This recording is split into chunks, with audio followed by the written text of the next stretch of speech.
For the first time in more than a decade, there is a new leader in Suffolk County, Long Island. Ed Romaine sworn in this week as the new county executive, and that's not all.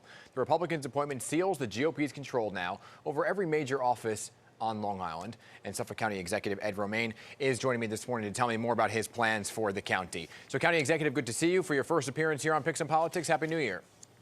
Happy New Year to you. Let's begin right now with your win, right? First and foremost, flipping this seat red. So what do you think when you look at the totality of all of Suffolk County, right? What do you think are the driving factors here that actually flipped the seat for the first time in a very long time?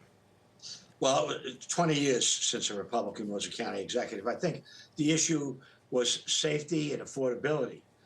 There was a lot of concern about safety and public safety, particularly, and affordability. We know in this state has lost more people as a percentage of population than any other state. Fortunately, that's not true for Long Island. We've stabilized, but we want to make sure that it remains affordable, that it's something that we can continue to enjoy life. So I think that was a major issue in that. And of course, public safety. Right. And there were a lot of other issues in the public safety, the migrant issue, et cetera. So let's get into both those things, because you ran as this tough on crime candidate throughout your campaign, right? So what would you say is the number one driving factor in terms of public safety for Suffolk County?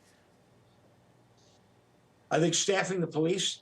What we had is there were 51 positions for detectives, for example, that were in the budget, that was funded, that people pay taxes for, that was left unfilled. That can't continue.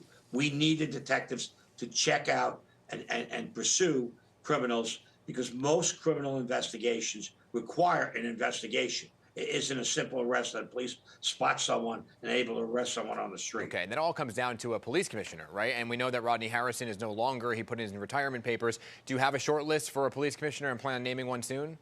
I do. We have an acting police commissioner. Our chief of police was named as acting commissioner. He's a 37-year member of the Suffolk County Police Department, very knowledgeable. He's acting until we select a commissioner.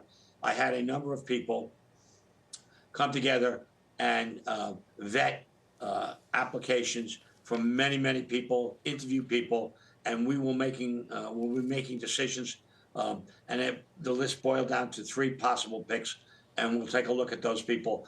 Plus, the other people that didn't make the final cut could be considered for deputies or other positions. I know I'm looking for a deputy county executive for public safety as well. And do you have that? That's going to happen sometime in January? That will happen before the end of the month. End of the month. Any selection I make goes to the county legislature for approval. All my commissioners must be approved by the legislature. So you mentioned the migrant crisis, right? And this is a major sticking point among voters. Do you plan, when you look at everything, on following suit with other area leaders and issuing this executive order? Mayor Eric Adams just did this, barring asylum seekers from being transported to your county via bus. He has put the recommendation out there, the mayor is, saying other counties should follow suit. What's your thoughts? My thoughts is you're placing this in the wrong place, because now they're dropping them off in Jersey and taking a train into Manhattan. Now he has to figure out how he can do that. It isn't the buses, and it isn't Governor Abbott in Texas.